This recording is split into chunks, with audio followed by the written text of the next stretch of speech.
went to my first ship as a surface warfare officer on USS Gravely. I was a first lieutenant on there, which I think I was like 25 sailors or so. I had a chief who was incredible, Chief Compton. And when I first showed up to my first, they call them quarters, where you show up in the morning, you get all together with your sailors and you're talking about what the day is expecting, the jobs are going to happen. And this was my first one. So I walk up with my chief and I go, "Chief, which group of sailors are mine?" It was a huge group. And I was not prepared for the number of sailors. And the chief looks at me, kind of chuckles and goes, "They're all yours." And I'm like, oh man, I was so nervous. And I really learned a lot about myself on that first tour. There's been times I have failed miserably, and at times, by God's grace, I have been successful and overcome the challenges in front of me. And so one of the big things I do is I pray. And obviously in that moment in front of those sailors, my prayer was that, Hey, let's welcome Bobby Dixon, Public Affairs Officer at U.S. Africa Command. He's a U.S. Naval Academy graduate who served aboard USS Gravely and USS San Jacinto and later transitioned to public affairs. Welcome to the show, sir, and good to see you. Hey, Danny, thank you so much for having me on your show. I greatly appreciate this opportunity. Yeah, thank you for coming. Let's start with your background. Why did you decide to join the Navy and what happened afterwards? Thank you for that question. Back in early 2000, my dad had taken me to DC on a trip. And I was around 12 years old, I think. And we went to DC, did all the DC stuff. And then he's like, "Hey, let's go to this little town about 30 minutes away in Maryland called Annapolis." And so when I was 12 years old, we're doing a tour of the Naval Academy. We're walking around, seeing the buildings, the history, the midshipmen, actively going to class. And I turned to my dad after the tour's over, and we're walking out of the chapel there. And I turned to my dad and said, "Dad, I want to come here." And my dad goes, "All right. So from now on, everything you do has to be for this place." So ever since I was 12 years old, I started talking to people who went to the Naval Academy, got some really good mentors. Captain Reinhold, a Navy captain who retired not too long ago, Naval Academy grad. A lot of folks like him helping me, guiding me, telling me what I should do, what should I strive for throughout my time in middle school and high school. I come from Florida, and so having that Florida roots, Central Florida, South Florida, where my parents are both from, and traveling there, and that really kind of like set me on, I think, a great course, having a good family. My parents always tried to teach us to understand everyone around you, right? And so one of the big things was they exposed us to different worldviews, different religions, different prospects, just different lifestyles and things that could kind of help guide us where we had questions. We were still at home to ask those questions, and we weren't trying to figure out life by ourselves. And so growing up in Florida, another kind of fun thing, I wanted to really interact with people and beyond just my small social circle at church, at school, and in our neighborhood. So I actually became a waiter at Texas Roadhouse. And that really taught me how to deal with people, to understand people, how to go through sometimes challenging times when I felt kind of overloaded and under pressure. And then I started working for Congressman Dr. David Weldon, who was a mentor of mine growing up. And I worked for him and his family for about 6 years before going on to the Naval Academy. And once you joined the Navy, you didn't start as a in public affairs. So what led you to transition into that role? Yeah, no, that's another great question in regards to that progress, right? Like the academy was now, let's see, I'm 14 years in. I should have done the math beforehand. 14 years in, 4 years at the academy, 1 year at NAPS. So 19 years ago, I was at NAPS at the Naval Academy Preparatory School. Then I went to the Naval Academy for 4 years. And then I went to my first ship as a surface warfare officer on USS Gravely. I was a first lieutenant on there, which is pretty much your sailors are a group. I think I was like 25 sailors or so. I had a chief who was incredible, Chief Compton, and some other great first classes, second classes, BM2 Baxley, who was an absolute incredible sailor. When I first showed up to my first, they call them quarters, where you show up in the morning, you get all together with your sailors and you're talking about what the day is expecting, the jobs are going to happen. And this was my first one. So I walk up with my chief and I go, "Chief, which group of sailors are mine?" And there's 3 groups. There's the first classes, the second classes, and then the third classes in junior right in front of me. And it was a huge group. and I was not prepared for the number of sailors. And the chief looks at me, kind of chuckles, and goes, "They're all yours." And I'm like, "Oh man!" I was so nervous, and I really learned a lot about myself on that first tour. It was very challenging getting qualified. So I finally got qualified surface warfare officer. Then I went on to San Jacinto, USS San Jacinto. Incredible ship. I had two really good CEOs on there. The one that really I have never forgotten and who's still in the Navy doing great things is Admiral Dennis Velez, who is an incredible man, incredible SWO. And it was incredible to serve under his leadership. I knew that I didn't want to be a SWO for my entire time in the Navy. And so I actually started looking at other options early on. Public affairs has always interested me. I had done what's called Lucky Bag, which is like a yearbook at the Naval Academy. So it's like a college yearbook, and Lucky Bag dates back to historical times. And I really enjoyed that experience and dealing with photos and telling a story, and not just my story, but telling the organization I'm a part of story and the people that make up that organization. And so that really carried with me. I put in a lateral transfer package, took 2 or 3 times, I can't remember exactly, finally got it. And in between that, another funny story is when I didn't think I was going to get picked up for public affairs, I started looking at options outside the Navy, and one of them was to grow hydroponic hops. So what's necessary for beer. And so kind of like I was like, man, that'd be really cool to be a hydroponic hop farmer. And I didn't think I'd get very far, but because it took so long for the results to come out, I actually built an entire business plan. I started looking at locations that I would need, like an old Walmart or an old Sears that I would use. I started lining up investors even, like, because the results weren't coming out and I wasn't going to stay in the Navy to be a SWO. As much as I loved my time on the ship, I decided that I really needed to do a job that I really loved and was passionate about, and was the one that I could spend a lot of time with my family. So you still have that plan B business lined up after you retire from the Navy? We'll see. We'll see. I still have 6 more years to go, but it's in my Google Drive somewhere, and I just need to dust it off and probably update it a little bit. But no, it's something that would be kind of cool to do. I also, there's you get out of the military after 20 years. A lot of folks go into corporate America. Some go back into government as a GS, and others go the entrepreneur route, and they take what they've learned in the military and they apply that to business. So that's what's more appealing to me right now. Ask me again in 6 years and I'll tell you what the plan is.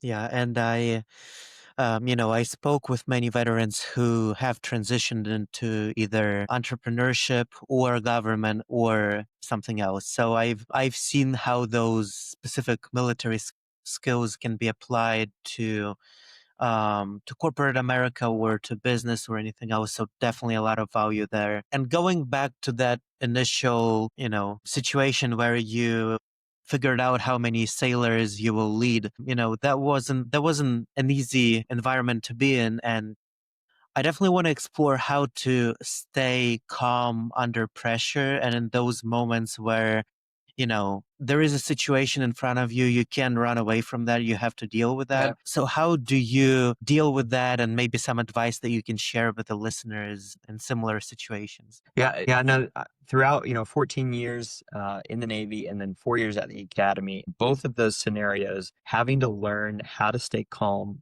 how to remain focused while under pressure. And there's been times I have failed miserably, and at times, by God's grace, I have been successful and overcome the challenges in front of me. And so one of the big things I do is I pray. And obviously, in that moment in front of those sailors, my prayer was that I would lead those sailors well, right? And mind you, I'd never done that before. I'd never led any group of anyone before, and especially when it came to on a warship that did a 9-month deployment off the coast of Syria in the Eastern Mediterranean while Russians were around us and a bunch of other geopolitical things were happening during that time. And so under all that pressure and needing to stay calm and learning that as the leader of even a small group like that, you need to learn how to stay focused.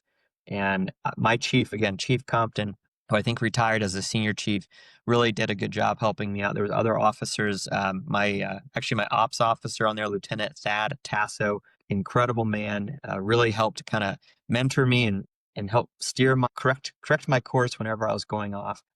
And the other thing I do when I can, obviously you can't always do this, is when you need to go off by yourself and reset yourself. I listen to Christian worship music, and that kind of recenters me on what's important and why I'm here on this earth. And the last thing I'll tell you, and this is something obviously you can't do in front of anybody, is I love computer games. And so sometimes if I just need a mental break where I'm not having to think about real life and I just need to take a break from reality just for a few minutes, or just probably right, is I pull out my computer games and I play those when I can.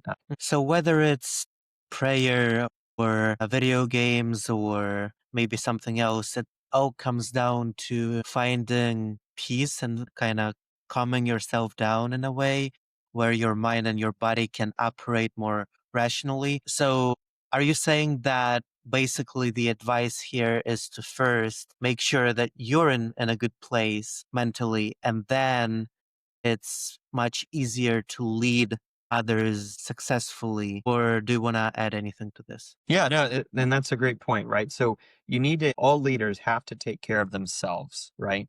But taking care of themselves from a place of selflessness where they're not wanting to be pampered, they're not wanting everyone to serve them, not in that sense whatsoever. What I mean by that is leaders need to make sure that they are mentally healthy, spiritually healthy, and then also physically healthy, right?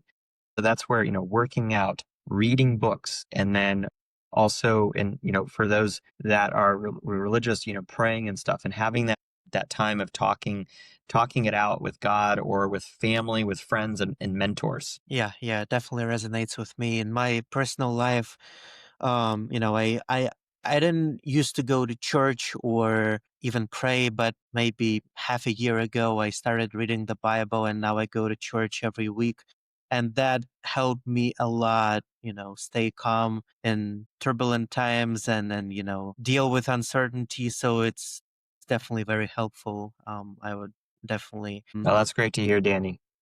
Yeah, yeah. So I appreciate you sharing this. So talking about leadership, do you have a philosophy or some principles that you follow when it comes to leading other people? Yeah, great question. I think when it comes to leadership, you need to have good role models to look at and pick and choose what makes sense for you and your personality. I think one of the worst things that can happen is a leader thinks that they have to be somebody else or act like somebody else instead of themselves and who they are, right? That being said, that you can look and see at other leaders around you, historical leaders, family members, people in your immediate circle, in your chain of command for the military and see, okay, I like how they did that. I don't like how they did that, right? So, any good leader needs a role model. They need mentors, people that are not perfect, right? And that's the important part. Role models will fail you, right? No one is perfect. These people, you can look at them to learn and develop your own leadership principles is what, back to your question. So I look at historical examples. I love history. I was a history major at the academy. I used to read all the time, and sadly I don't as much anymore. I wish I did more. Look, historical figures that I looked at, President Reagan, Paul the Apostle, President Washington, King David, President Teddy Roosevelt, C.S. Lewis, a great writer, someone to really like dig into and read and kind of like help develop your psyche and understand where you are in life, President Lincoln, and then also my own great grandfather, Julio Mendez, who died at the age of 104 back in 2005. So I got to know him and hear from him and sit down next to him and hear what it was like before cars, before airplanes, World War I, World War II, Vietnam, Korea, and hear kind of his experience and stuff like that. So, and then moving on, like, throughout your life, you have mentors and leaders that kind of help you throughout your life in different stages, and then also in different ways, right? So, like my dad and my uncles, Congressman Weldon, who I mentioned earlier, he was my first boss, right? So they kind of all like mentored me and kind of like guided me in like what does a good father, good husband, a good citizen looks like. Also teachers, right? Teachers are very important, right? So I had Mr. Axum and Miss Dawson and like 24 other amazing teachers who really did a lot of great, who poured into me, right, and believed in me. I also look at my wife's grandfather. We call him John Daddy. He's an incredible man. Been married to his wife for decades. He's a great role model of what a husband and father should be, and it's been really good to kind of ping things off of him from time to time and kind of watch how he operates to figure out how I develop my leadership principles. So a long way of saying I'm still developing my leadership principles. I'm still modifying and changing. I think that the big thing I've taken away is taking care of your people, right? The people that work for you, the people you work with, and the people that you work for. And if you take care of all three of those groups while first taking care of yourself, making sure you're in a good place, and then making sure those people are taken care of, and the mission, the job, the assignment, the project will take care of itself. Yeah, and as you mentioned, mentorship and having uh, the right mentors around you is very important. And it's been helpful to me as well ever since General Stats retired. Two-star general became my personal mentor, helped me a lot. Again, going through some turbulent times, and I definitely see a lot of value, and I recommend anyone who is probably not only going through hard times, but also when everything's fine, when you're at peace, to build that foundation for your life. It's Mm-hmm. important to have mentors.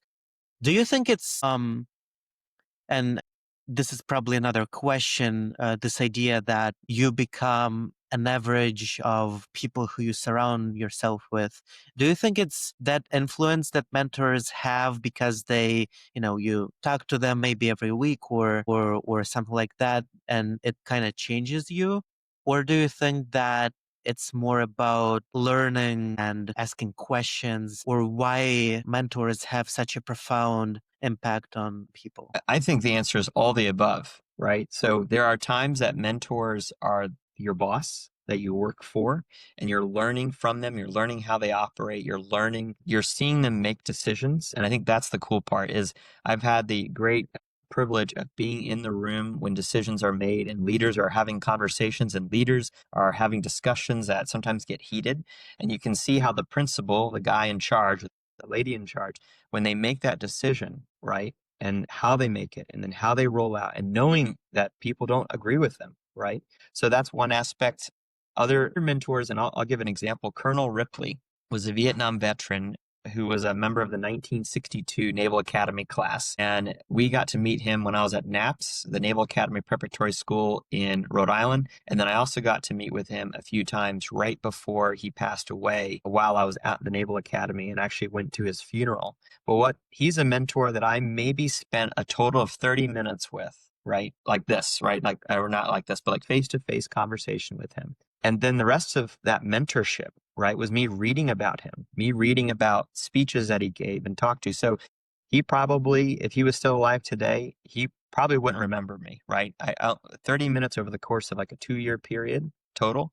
But he's a mentor that I looked to and saw, and the bravery that he showed during Vietnam and the encouragement and the sacrifice that he continued to give up until the day he died, and the service that he gave to our country was absolutely incredible. Other mentors, I mentioned bosses, right? So I'm very fortunate to have incredible PAO bosses. So as a junior PAO, or now mid-level, I guess, PAO, usually the Navy captain are the PAO bosses at major commands. So when I was at Naval Forces Europe and Africa, I worked for two incredible PAOs, Captain Perkins and Captain Lawrence. And both of them were mentors to me in different ways. They were developing me professionally, right? Teaching me how to be a good PAO. And part of that is they believed in me and they empowered me. They didn't micromanage me. And anytime I needed course correction, they gave me clear and quick guidance and then also helped me rebound, right? So as I made mistakes, mentors, bosses of mine, people around me quickly, and I greatly appreciate it, quickly kind of course correct, say, hey, you need to change this, change that, and now let's move forward, right? And nothing was personal. It was all professional. And I greatly appreciated about the two of them. Another one was Admiral Fogo. Incredible man. He was, I would say, 50% admiral and 50% diplomat. Absolutely incredible. Watching him work a room, watching him at major meetings throughout Europe when he was the commander of Naval Forces Europe and Africa and a NATO commander at JFC Naples. He was someone who believed in me. He allowed me to host his podcast called On the Horizon, Navigating the European and African Theaters. And that podcast, the intent with that podcast was just to simply get him on the record, saying things about different topics that were going on. We did it every month for 20 months. So we had 20 episodes, and that went into COVID right before he did change of command. And I learned a lot during that from him. And mind you, sometimes we would record for an hour and only use 15 to 20 minutes of that recording. And it was because he was such a good storyteller and he remembered things. And I took that, I took as a lesson for me as I'm trying to go back and remember things that have happened to me, is to make sure I'm not forgetting the small details and also the people along the way that might have had a minor impact in my life, but it was an impact, right? That changed my course and my direction. One other guy I'll mention is Chief Domestico. Chief Domestico is a Navy chief. I think he may have promoted already. I have to look that up again. I haven't talked to him in a long time. But he and I both together led a team of sailors, small group down to Central and South America for a mission called Continuing Promise. And it was an incredible humanitarian mission working with doctors and nurses in Guatemala and Honduras. What I loved about him was his humor and his ability to lead. And then he was not afraid to speak his mind. And I really appreciated that. And as a leader, you want to surround yourself with people like that who are not afraid to speak their mind. And Chief Domestico is still serving in the Navy on the USS Ford, which is an aircraft carrier right now in the Caribbean. Yeah, and I totally agree with that because with my podcast, I've interviewed dozens and dozens of people, and to me, it's also an opportunity to ask questions and to learn things that I wouldn't be able to learn if it wasn't for the podcast. So definitely, a great medium to get some mentorship, even if it's just one time. Super valuable. So before we finish the episode, do you want to close it by giving some advice for young people? Maybe something that we already talked about, or something different that we haven't had a chance to discuss yet. Yeah, no, thank you. I think one of the big things I would give advice, and I'm actually going, if you're okay with this, I'm actually going to give advice to leaders that are bosses, Sure. high Sure. ranking leaders. I think the big thing is you empower your people. All the bosses I've had, and I say that endearingly. When I say boss, I don't mean that like, oh, like a boss, like I mean, oh, that's my boss. And I'm proud to say that, right? One of my bosses that I really appreciated was Admiral Perret. He was the commander of Naval Meteorology and Oceanography Command at Stennis Space Center. And I was his first military director of public affairs. And what I got to sit down with him, and it was kind of like we both kind of looked at each other and I was like, okay, got it, you're a PAO, do some Facebook posts, do some press releases. And I was like, all right, so got it. I need you to give me clear direction and I need steadfast support. And then he gave me the direction. He said, I want you to recruit, I want you to educate, and I want you to inform the American people about what naval oceanography as a whole does. And I said, I got you, sir. Now I need your support. I need you to do press engagements every month for the next 2 years that I'm here. And at first he was, he's a scientist, he's a sailor, he's an admiral. And he was like, all right. So we eased into it and he did such a good job and knocked it out of the park. I would tell leaders, all leaders and future leaders, that empower your people, support them, give them clear direction, and then back them up. And some of the worst leaders I've served under were leaders who did not give clear direction. They did not give clear understanding. And sometimes they don't give it. So sometimes you have to ask for it. You have to pull it out sometimes, and that's unfortunate. Leaders should be willingly give direction and clear guidance, and sometimes that doesn't happen. My advice to young people, you need to ask yourself what you want to do with your life. So remember, I was 12 years old, right? When I knew I wanted to go to the Naval Academy. And by God's grace, even though my grades weren't the best, I had a 3.5 GPA. My SAT scores were a little above average. By God's grace, I made it in, right? But I knew what I wanted to do. And so from 12 to when I graduated high school, it kept me out of trouble because I knew I wanted to go to the Naval Academy. And if I had messed up, if I'd done something bad, gotten arrested, all of that could be put at jeopardy. And so what I encourage people is to try to figure out what you want to do. If you don't know what you want to do, that's okay. For a little while. At some point, you got to figure out what you want to do. Right? Go be a waiter at Texas Roadhouse like I did. Join the military. A lot of 18-year-olds, they graduate high school and they look around and they have no college options. They just, for whatever reason, or they may have a college option, but they don't know what major they want to do. And so they go join the military. And when you join the military, joining the military changes your family tree, your family projection in life. And if you do your job, you will continue to promote. You will continue to go do big and great things. And obviously there's other things in the military, right? So go do a job, learn something, learn a skill, be willing to be taught and go have experiences that can help you figure out what you want to do in life. Next thing I would say is commit to reading. Truman said, not all readers are leaders, but all leaders are readers. And that, he said that back in, I think, the 1940s while he was president. And I see that around me every day in my career, right? So in my career, I look around and the successful leaders are the leaders that I see walking around with a book like this. And they're leaders, they're 1, 2, 3, 4-star generals, they're senior chiefs, they're master chiefs, but they're still walking around with a book and they're still learning. They're not stopping just because they've made it.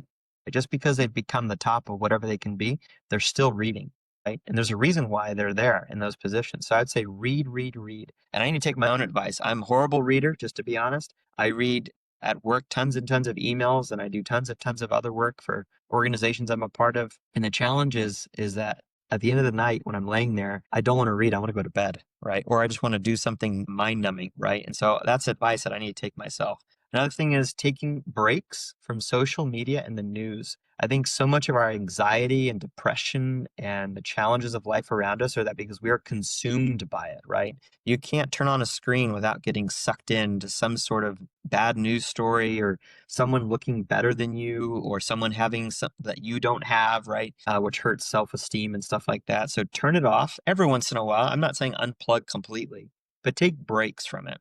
Last or second to last, if it's okay, if I have a few more minutes, is that all right? Is start a family. The sooner rather than later, because I found that when you find the love of your life, you get married, you have kids, and I've seen it firsthand, and I think the research backs this up, that married people with kids, they live happier lives. They tend to have more fulfillment, right? Because they're living for someone else, not just themselves, on a regular basis, right? Now, I say all that with a caveat. Not everyone should get married. Not everyone should have kids, right? And so it's not a judgment whatsoever. But I think that should be the going in argument for every young person is, should I get married? Let me pursue it. And some people, like I have really good friends that will probably never get married, and that's okay. They have found other ways to make their life be fulfilled and filled. But I think this whole concept of like career, career, career, education, education, education, those things are important and they have their place. But on your deathbed, when you're looking around your deathbed and you're looking at who's around your deathbed, it's not going to be your professors. It's not going to be your sailors. It's not going to be your business partners. Maybe, who knows? It's going to be your family, right? And the friends that you poured into. So pour into your family, pour into your friends. And the last thing I'll leave you with is the need to believe in something greater than yourself, beyond the people around you, beyond your career and the things that you have in your life, because all that's going to pass away. You're going to have a lot, you're going to have a little. You're going to have a great career, and then something unfortunate could happen, right? And those things will let you down. And it's because life isn't perfect. You're not perfect. Even the greatest person in the world has failed 100, 1,000 times, right? So for me, that's Jesus Christ, right? So as we kind of already talked about, Jesus Christ, he saved me from my sins. He has called me to a life of service. And so I am serving God in my role as a husband, as a father. I'm serving my country as a sailor. And I think everyone should find something beyond themselves that's greater than themselves to follow and believe in. And I would encourage everyone to consider looking in, reading, like you said, reading your Bible and learning more about what Jesus has done for us and what it means for us now. Awesome. Well, thank you, Bobby, for all of this advice and stories. Super, super valuable for young people, for leaders, for even for people who are looking for mentors. Thank you for coming to the show and sharing all this today. Danny, thank you so much for this opportunity. I greatly appreciate it and looking forward to hoping to continue the conversation with you. Sure.